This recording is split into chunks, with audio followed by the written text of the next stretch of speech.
problema, laging makakasama. So yun mga kalingap, isang mapagpalang hapon kasama natin si Maya. So ngayon pupunta kami kay Tate Jaime. Yung pinuntahan natin na nakaraan na wala siya. At meron tayong ibibigay kay Tate Jaime na kunting tulong. So yun, let's go na. Tara si Maya. Oo, sa wakas positive, nandito na. Let's go. Dito na tayo mga kalingap. Oh, ang ganda ng ano ni Tatay, malinis ha. Linis ng kanyang teritoryo. Tay, magandang hapon. Mukhang busy ay. So yun, naglilinis Tate Jaime. Ano tay, kamusta ang ating hapunan ngayon? Meron ka ba dyan pang hapunan? Ano pa, mag-aadok pang hapunan. Diskarte pa. Tay, sa bahay mo. Parang marami ng lamok ah. Nabago yung bahay mo ah. Bagang ko, sabi ko yung hirap para nga ako makikita kung ano, sabi ko magsimit ako ng kami. Tapos ganyan ko na. Sabi ni Kuya dito, ano daw sinundo ka raw ng yung anak? Oo, wala daw tao, wala nga tao sa bahay. Pinaano ko sa ano ko, yung apo ko. Ay doon ka muna sa mga apo. Nagtatrabaho naman kasi, wala naman ano eh. Yung asawa, kaunti rin ang pagpapadala. Libo lang construction. Kaya nasa kumaiksa daw trabaho sa ako, sige. Ano mabantay dyan sa apo. Nagbalik din ako. Isang araw lang naman yung magawa doon eh. Isang maglalaba. Maglalaba? Nalaba lang. Naglalaba. Sideline. Oo, yung parang meron siyang magasto sa bahay nila.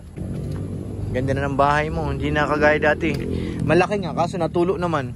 Yun nga, natulo. Yun ko naman. Napala ko ng mga tapat. Dito sa butas.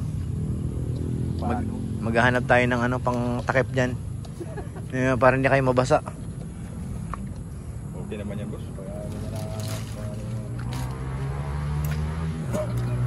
Ano ito tay? Ay, sili. Siling labuyo. Hindi. Yung green. Labuyo. Labuyo. Mahaba siya naman liit. Mga pantanim po. Ang punla. Ayan, nagkapusok si tatay.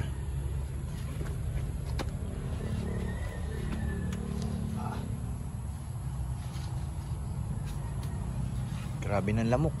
Magulang niyan tay? Alin? Ito? May nanay, may tatay? Sinong kaya kasama niya sa ano? Tatay na lang niya.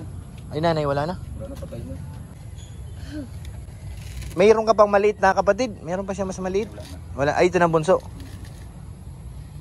Medyo malalaki ng kasunod. Kaso ewan ko kung nag-aaral yung mga parang hindi. Tatay niya, nung ano? Nag-ano ng baboy dyan sa kuwan, sa palengke. Pagkatay. Matansero. Mga ngatay. Nangatay ng baboy yun ang hanap buhay niya. Ayun na, may usok na oh. Buwas-buwasan ng lamok. Ang cute na nga ng kubo mo tay. Natutuwa ako eh. Ang cute na nga eh.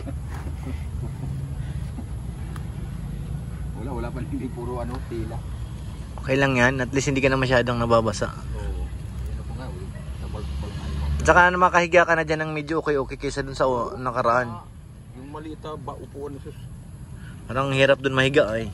Talagang ako nag-ano at pagkanya ko pinanagan ko eh. Oo, paggabi. Medyo delay panahon pati ngayon, oh. Nako, mahirap na. Ay oo, pag kinatripan. Ang nakakagata umay po na ako. Madaanan ganitong mga ano ay lasing-lasing na wala sa lugar ay. Yung mga ano, yung grupong kuwan, mga palasubas talaga. Walang ba sa sarili. Yung nakaraan namin nakapagpunta ko dito, may saging dyan sa lihigaan eh. Ayun, nakaburulok nga ni. Yun na siya ang ipagpunta ko doon. Doon sa ano, sa nato. Dinala mo doon. Hindi, iniwan ko iba rito. Nakita ko nga dyan, may isang piling yata yung pagsilip ko eh. Kinain mo na eh. Siya, kung wala na mag-ano dito, hindi mo niya malilikos yung bata na. Nahingi sa akin yung pag-met. Pag ito. Kumuha ng ano ha. Ayan, ano kaya para natutunan. Sa akin yan dito, baga, nangin ang kamuti. Anong hapunan mo ngayon? Ay, mag-ano pa ako. Maghahanap pa. Si Maya, asan na si Mrs.? Si Mrs. kasama natin. Lagi. Oo. Patingin nga tay. Oo, liliit oh. Oo. Ano yun, saba? Oo. Parang oo nga, saba nga. Hindi, bagao. Wala naman kuwan yan. Hindi man malusog. Oo. Kasi naiwan yun ng bagyo. Ay, nung ano. Pero pwede nang kainin yan? Oo. Paano lang? Kung makukuha mo ako. Yung synthetic, medyo Yung ano, yung artificial na pa. titingnan natin kung saan makakaya kasi medyo mahirap ngayon yan mag-ano. Maliban na lang kung may organisasyon tayo malalapitan. Kasi sa mga ano yan eh, meron talagang pagawaan ng paa. Yung ano ng synthetic. Pupuno mo sila. Sige. Kung saan na nga abutin natin. Oo. Wala pa, alangan na ano ko. Gusto mo makalakad ng mas okay. Ano yan? Hanggang dito ang mga baba. Pwede mo nga na yung pwede pang isuotan. May pang ulam ka na dyan. Tapos may dala rin bigas Sigmaya. Thank you kay Sigmaya. Salamat po. Para hindi na si tatay mag-iisip ng ano sayingin mamaya. Ay, salamat. Hindi mo naiintindihin ng ilang araw yung ano pangkain mo. Tagal yan.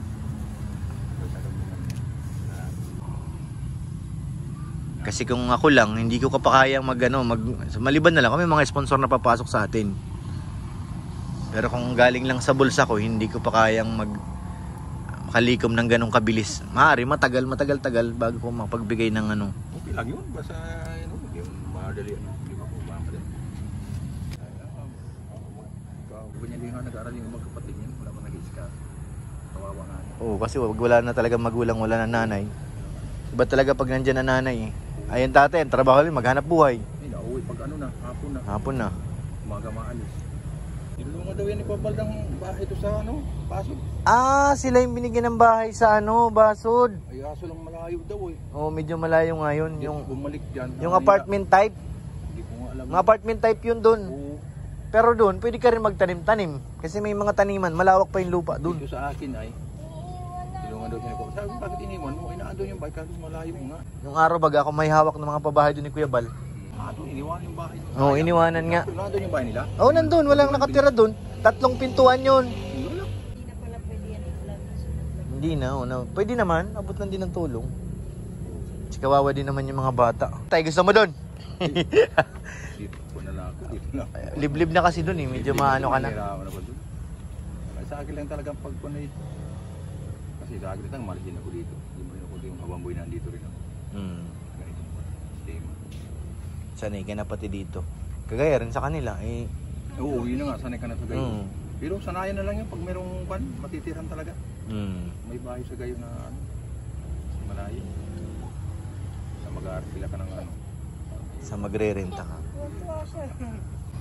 Yung pagpunta ko nga dito, akala ng may-ari dyan yung kabila. Sabi niya, akala niya ako may-ari ng lupa. Sabi ko, hindi. Yung wala ka dito baga. Oo. Hindi, hinahanap pala sa Tatay Jaime. Akala ko, inaano mo na yung lupa, kukunin mo na. Ilang taon na kayo dito, Tay? Nasa ano na. Kasiyam na ako ngayon. Kaya kung ano dito, dapat alis na ako. Ay, wala pa pumunta rito may-ari. Oo, alis na kung Kung kukunin, hindi ibigay ano. Oo. Yun na, sa ibang masada ang may-ari nito. Iniisip ko kung ano susunod ang madala ko dito kay tatay. Trapal. Yung luna siguro, mas maano kasi mainit ang luna tay. Di ba yung may luna, yung makapal yung kagaya dun sa atin? Pawid? Oo. Ayaw ka pawid. Mas maano nga ang pawid nun eh. Madaling masira. Tsaka pag ginawa mong pawid, sabihin niyang bahay na talaga. Baka paalisin ka na dito. Kapag binubungan mo yan ng pawid, matik mo yan, anoin ka na. Oy, unti-unti na nagtatayo ng bahay. Tama, pure, trapal. Trapal nga yung makapal. Oo, yung kagaya dito. Susunod, pagbalik namin. Uy, Ay, ano? kuya. Trapa, masarap. Wow, gabi. May ulam na. Kayo. Ulam na si tatay. Sarap yun yung ano. Yung ano na Lucky 7 na yan ang nilagay ko to. Pero okay na yun. May malasa pati yun. Oo. Kasi gasaing na si tatay, may ulam na. May mga, yung dilata rin dyan, ready to eat na yung iba dyan. Hindi mo na kailangan lutuin. Maganda yung mainit. Sabagay. Pag masanay ka sa mainit. Iinitin natin para Oo. Puro lamig po dahil sigura abutin ko niya.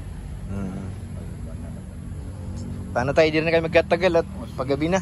Salamat. Para makapag-asikaso ka na rin. Salamat din po. So ayan, mga kalingap, yung ano ni tatay, yung nais niya sana magkaroon siya ng paa. Pa? Yung kanyang paa para makalakad siya ng medyo maayos-ayos. Hindi na nakasaklay. Sana nga mayroong mga buting loob. Sunod, yung trapal sa sunod, sigurado madala ko na tayo pagbalik ko. Kahit dalawa yun, para hanggang dito. Maabot ng ano. Hindi na baka basa. Ito, nakambiya pag ano to. Halundo yan pag maano ng tubig. Plastic lang eh. Yan ang kulat parang hindi makuha. Tuloy na kami. Opo. So yan, napuntahan na po natin si Tatay Jaime. So yan mga kalingap, uwi na po kami. Tuloy na po kami, maraming salamat po. At shoutout po kay Carla. So yan, salamat po sa inyong lahat mga kalingap. Huwag po natin kalimutan syempre, suportahan ang ama ng kalingap, Kuya Bal Santos Matubang, Kalingap Rab at Edna Vlogs, Ma'am Jack, para mas marami pa tayong matulungan. At tungkol dun po sa panawagan ni tatay sa kanyang paa, sana nga po sa mabuting puso dyan, baka naman kaya natin yan, tulungan nyo ako, di ba?